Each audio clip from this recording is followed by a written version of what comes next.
नमस्ते। 15 से 21 दिसंबर सुनने में तो ये महज 7 दिन लगते हैं, पर इन 7 दिनों में भारत की कहानी में कई दिलचस्प मोड़ आए। तो चलिए फटाफट नजर डालते हैं इन 7 दिनों की बड़ी खबरों पर और समझते हैं कि ये हमें भारत के बारे में क्या बता रही हैं। अब सवाल ये है कि सिर्फ एक हफ्ते की सुर्खियां किसी देश के बारे में क्या बता सकती हैं? हर खबर ना एक पहेली के टुकड़े जैसी होती है। अकेले देखें तो शायद कुछ खास ना लगे, पर जब इन्हें जोड़ा जाता है तो एक बड़ी तस्वीर सामने आती है। देश किस दिशा में जा रहा है, उसकी सोच क्या है, सब साफ हो जाता है। तो चलिए इस पहेली को जोड़ना शुरू करते हैं। तो सबसे पहले बात करते हैं ग्लोबल स्टेज की, मतलब दुनिया में भारत की क्या हलचल रही। इस हफ्ते भारत ने दुनिया पर अपनी क्या छाप छोड़ी और दुनिया की नज़र में भारत कैसा दिखा। अच्छा, ये नंबर्स देखिए, बड़े दिलचस्प हैं। एक तरफ तो हम एशिया पावर इंडेक्स और एआई वाइब्रेंसी इंडेक्स में दुनिया में तीसरे नंबर पर हैं। मतलब साफ है, जियोपॉलिटिक्स हो या फ्यूचर की टेक्नोलॉजी, भारत एक बहुत बड़ी ताकत बन चुका है। लेकिन दूसरी तरफ देखिए, पासपोर्ट रैंकिंग हम 67वें नंबर पर है। तो ये हमें क्या बताता है? यही कि ग्लोबल पावर होने के कई अलग अलग मायने होते हैं। और बात सिर्फ रैंकिंग की नहीं है। देखिए, ये कोई अलग थलग खबरें नहीं हैं, इनमें एक पैटर्न छिपा है। सोचिए, प्रधानमंत्री मोदी को इथियोपिया और ओमान में सबसे बड़ा सम्मान मिलता है। उधर यूएई और मालदीव के साथ हम मिलिट्री एक्सरसाइज कर रहे हैं और जॉर्डन के पेट्रा के साथ हमारा कल्चरल टाई अप हो रहा है। ये सब क्या दिखा रहा है? यही कि भारत की फॉरेन पॉलिसी कितनी एक्टिव है।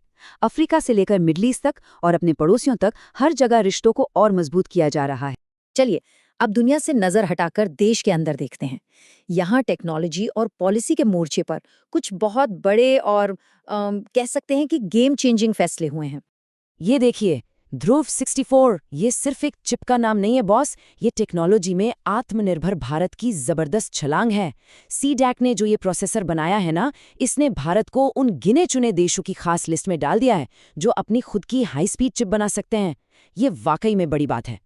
और अब एक ऐसा फैसला जो भारत के एनर्जी सेक्टर का पूरा नक्शा ही बदल सकता है। नाम है शांति बिल 2025। इसके साथ हिस्ट्री में पहली बार देश का न्यूक्लियर पावर सेक्टर प्राइवेट कंपनियों के लिए खोला जा रहा है। मकसद बिल्कुल साफ है, एनर्जी प्रोडक्शन को बूस्ट करना और आने वाले कल की ज़रूरतों के लिए तैयार रहना। एक और बहुत बड़ा पॉलिसी चेंज, जो मनरेगा स्कीम थी, अब उसका नया नाम है VBJRAMG। पर देखिए, नाम से भी ज़्यादा ज़रूरी क्या है? काम। अब 100 दिन नहीं, बल्कि पूरे 125 दिनों के काम की गारंटी मिलेगी। सोचिए, ग्रामीण भारत के लिए ये कितना बड़ा कदम है। अच्छा, अब बात करते हैं एक ऐसे काम की जो गवर्नमेंट्स को सीधे डिजिटल एज में ले जाएगा। भारत की अगली जनगणना जो सेंसस होता है, वो अब कागज कलम पर नहीं होगा। जी हाँ, ये पूरी तरह से डिजिटल होने वाला है। 2026 से इसका काम शुरू हो जाएगा और ये कोई छोटा मोटा काम नहीं है। ये दुनिया के सबसे बड़े डेटा कलेक्शन एक्सरसाइज में से एक होने वाला है। बहुत हो गई पॉलिसी और टेक्नोलॉजी की बातें। चलिए थोड़ा गियर बदलते हैं और सीधा चलते हैं स्पोर्ट्स की दुनिया में, जहां इस हफ्ते जबरदस्त एक्शन देखने को मिला।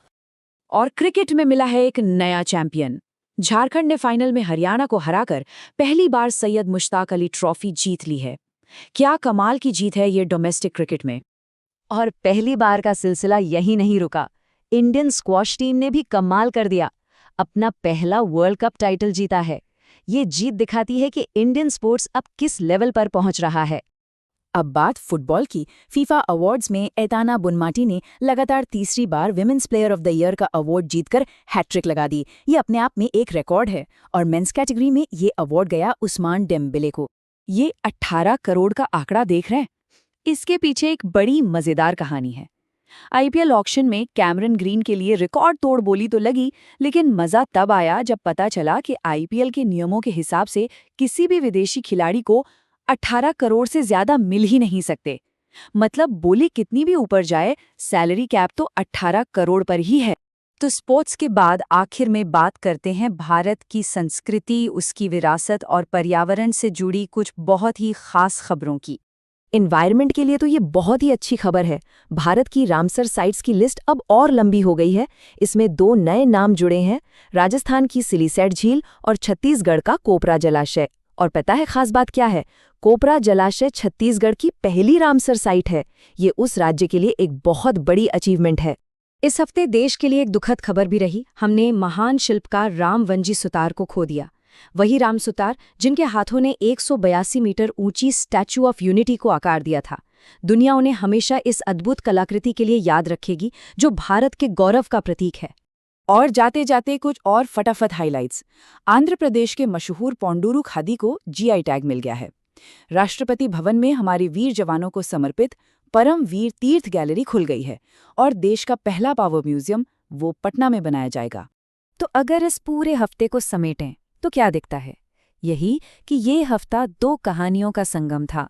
एक तरफ वो कहानी जो दुनिया के मंच पर लिखी जा रही थी, जहां भारत के रिश्ते मजबूत हो रहे थे, और दूसरी तरफ वो कहानी जो देश के अंदर लिखी जा रही थी, बड़े बड़े बदलावों की कहानी। ये सब देखकर एक सवाल जहन में जरूर आता है। जब कोई देश इतनी तेजी से इतने अलग अलग मोर्चों पर एक साथ आगे बढ़ रहा हो, तो उसकी अगली बड़ी चुनौती क्या होगी? अगला बड़ा कदम क्या होगा? सोचने वाली बात है ना।